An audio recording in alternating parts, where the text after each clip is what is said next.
तालिबानी मानसिकता किसी की हो सकती है तो वो भारतीय जनता पार्टी और भारतीय जनता पार्टी के लोगों की हो सकती है कि जब बेदर्दी की तरह हमारे किसानों पे गाड़ियां चढ़ा दी जाती है, कुचल दी जाती है और उसके बावजूद हमारे देश का प्रधानमंत्री इस लखनऊ में महोत्सव तो मनाने आते हैं, आजादी का महोत्सव, जिस आजादी में ना उनका ना उनके पूर्वजों का कहीं कोई योगदान रहा हो, उसका महोत्सव तो वो मनाते हैं। जिनके बेटा को बॉल पकड़ने का तरीका नहीं मालूम, बल्ला किस तरीके से घुमाया जाए इसकी जानकारी नहीं उन्हें, नो बॉल और व्हाइट बॉल क्या होता है वो पता नहीं, लेकिन क्रिकेट के बीसीसीआई के सचिव बने बैठे हैं। तालिबानी कोई है तो वो भारतीय जनता पार्टी है। हम लोग समाजवादी हैं। समाजवादी कहता है कि भारत की एकता अखंडता अक्षुण्ण रहनी चाहिए, जात पात की बात नहीं होनी चाहिए, ये हिंदुस्तान सबका है, न तेरा है न मेरा है, ये हिंदुस्तान सबका है, न सोची समझी गई बात तो नुकसान सबका है। चाणक्य जी को मैं नमन करता हूँ और ये चाणक्य नहीं हो सकते, ये धनानंद के अमर्त्य सेन जरूर हो सकते हैं। और अमर्त्य सेन जब जब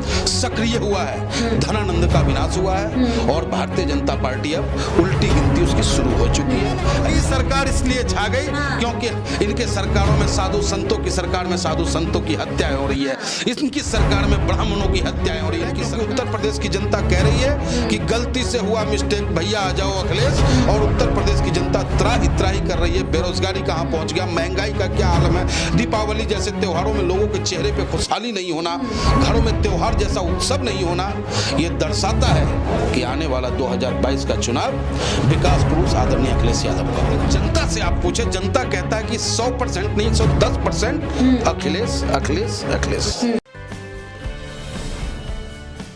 नमस्कार, मैं शालिनी झा और आप देख रहे हैं पीआरबी न्यूज। इस समय हमारे साथ चर्चा करने के लिए मौजूद है मनमोहन झा गामा, जो एक सामाजिक कार्यकर्ता हैं। पहला सवाल सर यही है कि अभी हरदोई में अखिलेश यादव ने एक बड़ा ही विवादित बयान दिया है जिसमें उन्होंने जिन्ना की तुलना सरदार पटेल और महात्मा गांधी से कर दी है। इसमें विवादित क्या है, मैं ये पूछना चाहता हूँ। जो लोग इसको हवा देने का काम कर रहे हैं, अली जिन्ना को तो वो कहा जाता है ना, देश का बंटवारा का सबसे बड़ा मोहरा माना जाता है, उससे तुलना करना सरदार पटेल और महात्मा गांधी की, क्या आपको गलत नहीं लगता है? नहीं, क्या जिसने माफी मांगा हो इस देश की आजादी की लड़ाई लड़ने वाले वक्त में अंग्रेजों से माफी मांगने वाले को ये योद्धा घोषित कर रहे हो, क्या वो आपको अच्छा लगता है? क्या इस देश में जब देश गुलाम था हमारा, उस वक्त में देश की आजादी के लिए क्या दोनों साथ मिलकर लड़ाई नहीं लड़ा था? ये पूछना चाहते हैं हम भारतीय जनता पार्टी के लोगों से। और भारतीय जनता पार्टी के लोग जो इस तरीके का माहौल क्रिएट कर रहे हैं कि जिन्ना साहब को ऐसे बोला, जिन्ना साहब को वैसे बोला, अरे भाई जिन्ना साहब की बात तब की गई जब ये हुआ कि भाई हिंदुस्तान जब हमारा गुलाम था, उस वक्त में जब लड़ाई लड़ी गई अंग्रेजों के साथ, तो हिंदू मुसलमान सिख ईसाई एक थाली में खाना खाने के बाद जंग लड़ा था, तब जाके कहीं हमें आजादी मिली। और जहां तक देश के बंटवारे का सवाल है, तो हम और आप सभी लोग पढ़े लिखे हैं और पढ़े लिखे वर्गों को ये पता है कि देश के बंटवारे में अहम भूमिका अगर किसी व्यक्ति का रहा है तो वो माउंटबेटन का रहा है। माउंटबेटन ने गुमराह करने का काम किया हमारे नेहरू जी को। अली जिन्ना को इसका बड़ा वो नहीं मानते हैं कि अली जिन्ना का भी हाथ था इसमें, क्योंकि देश की जनता हो, देश के लोग हैं, बड़े बड़े नेता भी तो अली जिन्ना को इसका गुनहगार मानते हैं ना। नहीं, देखिए बंटवारा अगर हो गया, पहली बात तो बंटवारा नहीं होना था, क्योंकि अगर आज बंटवारा नहीं हुआ होता हमारे देश का, तो हमारा देश एक महान शक्ति तो है ही और बड़ी ताकत के रूप में हम उभर के सामने होते विश्व के नक्शे पे। लेकिन आज बंटवारा हो जाने के बाद ये कहना कि वो गलत, कल को वो महात्मा गांधी को गाली दे, हम जिन्ना को गाली दे, ये कहाँ ले जाना चाहते हैं आप हमें? अरे जो योद्धा रहे, जो पुरोधा रहे, जिनकी वजह से हमें आज़ादी मिली है, अगर उनका नाम ले लिया आदरणीय अखिलेश यादव ने, तो कोई बहुत बड़ा गुनाह नहीं कर दिया है।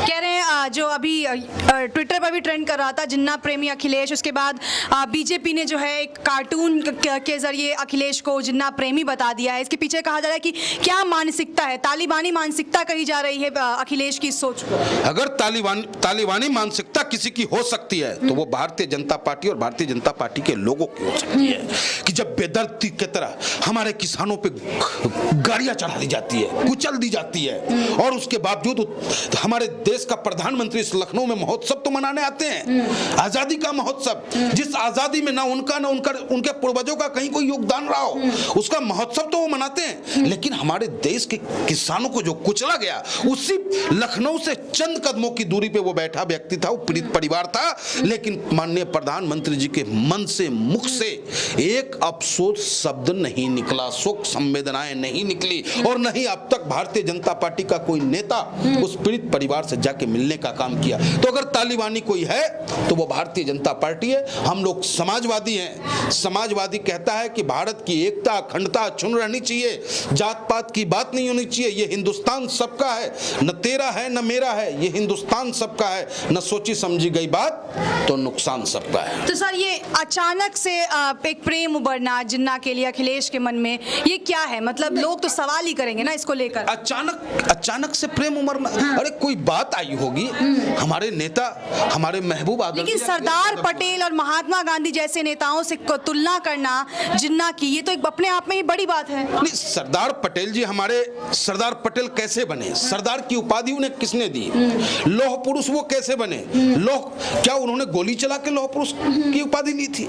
क्या उन्होंने खून खराबा किया था, या विरोधियों को कुचलने का काम किया था, या उन्होंने किसानों को कुचलने का काम किया था इसलिए सरदार बने? वो सरदार वो तब बने थे जब किसानों की लड़ाई उन्होंने लड़ा, किसानों ने उन्हें सरदार की उपाधि दी थी। और लौह पुरुष उनको इसलिए कहा जाता है, बगैर खून बहाए 562 रियासतों को हिंदुस्तान में मिलाने का काम किया, इसलिए उन्हें लौह पुरुष कहा जाता है। और ये भारतीय जनता पार्टी जहां इनको लाभ नजर आ जाए, वहां तो ये सरदार वल्लभ भाई पटेल को अपना बता रहे हैं, जबकि सरदार वल्लभ भाई पटेल भारतीय जनता पार्टी का नहीं, हिंदुस्तान की आन बान शान है। और हिंदुस्तान का हर नागरिक सरदार वल्लभ भाई पटेल को सैल्यूट करता है और उनको सत सत नमन करता है। अभी ऐसी खबरें सामने आई थी कि विधानसभा चुनाव जो है 2022 में, उसमें अखिलेश यादव जो है वो चुनाव नहीं लड़ेंगे। तो ये कोई बहुत बड़ी बात तो है नहीं, पहले ही हार मान गए क्या योगी सरकार? इससे पहले क्या आदरणीय अखिलेश यादव जी चुनाव लड़े थे विधानसभा का? तो हमें बताएं, क्यों हम अपने देश के ऊपर, हम अपने प्रदेश के ऊपर एक्स्ट्रा खर्च डाले? पहले ही हार गए क्या? कहां योगी सरकार? कैसे हार गए? हम सांसद हैं, हम आज, हमारे अखिलेश यादव का सिपाही हर मैदान में मजबूती के साथ डटा पड़ा है, और इनको इनकी औकात दिलाने का काम समाजवादी पार्टी के लोग करेंगे। और निश्चित रूप से 400 सीट जो आदरणीय अखिलेश यादव जी ने कहा है, 400 सीट वो हम लेने जा रहे हैं जनता के आशीर्वाद से। 400 आप कह रहे हैं, 400 कांग्रेस कह रही है, 400 बीजेपी कह रही है। कांग्रेस क्या कहती है और भाजपा क्या कहती है, उससे हमें कोई लेना देना। हम अपने आप में प्रिपेयर्ड हैं, क्योंकि उत्तर प्रदेश की जनता कह रही है कि गलती से हुआ मिस्टेक, भैया आ जाओ अखिलेश। और उत्तर प्रदेश की जनता त्राही त्राही कर रही है, बेरोजगारी कहां पहुंच गया, महंगाई का क्या आलम है,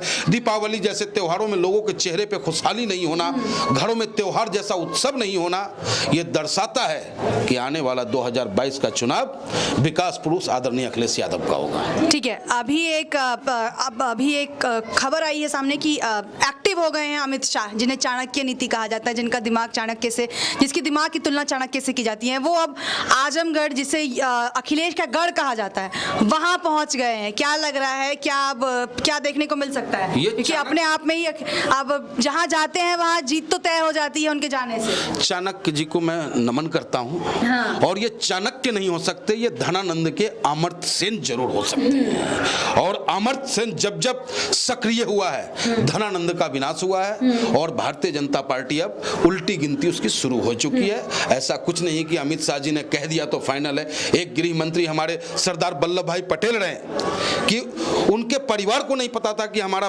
बेटा क्या है। और एक ये है हमारे साहब कि जिनके बेटा को बॉल पकड़ने का तरीका नहीं मालूम, बल्ला किस तरीके से घुमाया जाए इसकी जानकारी नहीं उन्हें, नो बॉल और व्हाइट बॉल क्या होता है वो पता नहीं, लेकिन क्रिकेट के बीसीसीआई के सचिव बने बैठे हैं। तो ये लोग लालची लोग हैं, सत्ता का गलत दुरुपयोग करने वाले लोग हैं, सत्ता के कहीं ऐसा ना हो कि आजमगढ़ जाए और उनकी नीति जो है नीति काम कर जाए और अखिलेश को अपने ही गढ़ में हार मिल जाए। कहीं ऐसा ना हो जाए कि आजमगढ़ की जनता ने उनको खदेड़ दे। अगर वो ताकतवर ना होता उनके पास, वो लाठी वाला जो डंडा लिए घूम रहे हैं, इस वजह से जो है वो आजमगढ़ भी जा रहे हैं और फलाने गढ़ भी जा रहे हैं। नहीं तो जनता तो भाजपाइयों को किस तरीके से दौड़ा रहा है ये आप हम सबको पता है। जनता इतनी दुखी है कि उसके चेहरे पे मुस्कान नहीं आ पा रहा। नारा तो देते हैं दमदार सरकार, ईमानदार सरकार, 4.5 साल में छा गई योगी सरकार, नारा भी तो बहुत बढ़िया, 4.5 साल में छा गई योगी सरकार। हर जवान पे है कि योगी जी की सरकार में हमारी बहन बेटी की इज्जत सुरक्षित नहीं है। बहुत बढ़िया है इस सरकार में, ये सरकार इसलिए छा गई क्योंकि व्यापारी जब अपने व्यापार के सिलसिले में मुख्यमंत्री के गृह जनपद में जाता है तो उसका पुलिस उसकी हत्या कर देता है। इसलिए हम योगी सरकार छा गई। योगी सरकार इसलिए छा गई, 4.5 साल में 4.5 लाख युवाओं को रोजगार, 4 राजमार्ग, अब 16 एयरपोर्ट छा बन रहे हैं, फिर भी आप कह रहे हैं नहीं। योगी सरकार इसलिए छा गई क्योंकि इनके सरकारों में साधु संतों की सरकार में साधु संतों की हत्याएं हो रही है। इनकी सरकार में ब्राह्मणों की हत्याएं हो रही है। इनकी सरकार में कामों को तो गिनाइए। यादवों की हत्या, काम इनका ये रहा है। 4.5 साल में 4.5 लाख युवाओं को रोजगार भूल गए। एक भी रोजगार देने का काम नहीं किया इन्होंने, फर्जी प्रचार करने का काम किया। स्मार्ट सिटी बना दिया। अजी कौन सा स्मार्ट, जब गाजियाबाद तक नहीं बन सका स्मार्ट सिटी, जब स्मार्ट सिटी का घोषणा आदरणीय प्रधानमंत्री जी और योगी जी दोनों करके गए तो नहीं बन सका। हाँ, इन्होंने काम किया है। आदरणीय अखिलेश यादव जी के किए कार्यों का फीता काटकर या नाम बदलकर 100 को 112 कर दिया इन्होंने, बस यही काम। तो अखिलेश के बाद जब योगी सरकार को मौका दिया गया था तो योगी से कई लोग खुश भी हैं, कई लोग अब नाखुश भी हैं। अब क्या लग रहा है, वापस से अखिलेश को वो मौका दिया जाएगा कि नहीं जाएगा? हम तो कहें तो आपको लगेगा कहीं हम ज्यादा तो नहीं बोलेंगे, जनता से आप पूछे, जनता कहता है कि 100% नहीं 110% अखिलेश अखिलेश अखिलेश अखिलेश अखिलेश अखिलेश। अच्छा, अभी योगी सरकार ने जो है स्टूडेंट्स को लुभाने के लिए टैबलेट्स देने का काम किया, टैबलेट्स देने की मां, कहाँ दिया, टैबलेट्स देने की बात कही है और साथ ही यूपीएससी की फ्री कोचिंग भी कह दिया उन्होंने। और एक तरफ अखिलेश ने आजमगढ़ में जो है छात्रों को जो है लैपटॉप बांटा है। दोनों पार्टी जो है पूरी तरह से लुभाने की नहीं देखिए, लुभान आदरणीय अखिलेश यादव और समाजवादी लोग जो कहता है वही करने में विश्वास रखते हैं। तो लुभा नहीं रहे स्टूडेंट्स को। जब हमारी सरकार नहीं थी 2012 में, उस वक्त में हमारे घोषणा में था कि अगर हमारी सरकार बनी तो मैं होनहार छात्रों को लैपटॉप दूंगा। हमारी सरकार ने दिया। भारतीय जनता पार्टी ने अपने घोषणा पत्र में शामिल किया था कि आप हमारी सरकार बनाओ 2017 में, मैं आपको लैपटॉप दूंगा। एक भी लैपटॉप देने का काम किया क्या? नहीं। लेकिन आदरणीय अखिलेश यादव जी पूर्व मुख्यमंत्री होते हुए भी प्रदेश के जो ऊर्जावान छात्र हैं, जिनके अंदर शिक्षा प्राप्त करने की ललक है, उसे आज तक अनवरत अपने पर्सनल पैसे से लैपटॉप देने का काम कर रहा है। तो आप खुद सोचे कि उत्तर प्रदेश का पढ़ा लिखा वर्ग नौजवान अपने बच्चों के हाथ में लैपटॉप देखना चाहता है, या बाबा तो घंटा बजाना जानते हैं तो घंटा ही देंगे ना, कि उसके लैपटॉप कहां से, जिसको चलाने आएगा वही ना चलाएगा जी। जो कहते नहीं, जो रोगी को भावे वो वैद्य फरमावे, तो इनको तो घंटा पसंद है और अखिलेश जी को जो लैपटॉप पसंद है, तो अखिलेश जी लैपटॉप बांटेंगे। तो क्या लग रहा है आपको, क्या मुद्दे हो सकते हैं, आखिर से सवाल पे खत्म करेंगे, क्या मुद्दे हो सकते हैं इस बार विधानसभा चुनाव में उत्तर प्रदेश में? देखिए, समाजवादी का एक ही मुद्दा है, काम किया है, काम करेंगे, जन जन का सम्मान करेंगे। हमने जो विकास का वादा पहले किया था 100% नहीं 110% पूरा करने का काम किया, और इस बार जो घोषणा पत्र होगा उसमें भी 110% समाजवादी पार्टी की सरकार उतरने का काम करेगी। समाजवादी झूठ नहीं बोलता, सबका सम्मान सबका साथ लेकर काम करता है और करेगा। तो ये थे हमारे साथ मनमोहन झा गामा, जिन्होंने ये साफ कर दिया है कि आने वाले उत्तर प्रदेश चुनाव में सपा जो है वो बड़ी जीत के साथ उत्तर प्रदेश में वापसी करेगी, 400 से ज्यादा सीटें लाएगी और योगी सरकार की जो है वो पूरी तरह से हार होगी। जनता, नौजवान या फिर महिलाएं पूरी तरह से योगी सरकार के काम से नाखुश है और उनसे परेशान है। आने वाले विधानसभा चुनाव में इनकी बातों का कितना असर दिखता है और क्या वाकई समाजवादी पार्टी सत्ता में आती है या नहीं, ये तो देखने वाली बात होगी और इसका इंतजार भी देश की जनता को भी करना होगा। खैर, ऐसी खबरों के लिए आप देखते रहे PRB न्यूज़। धन्यवाद।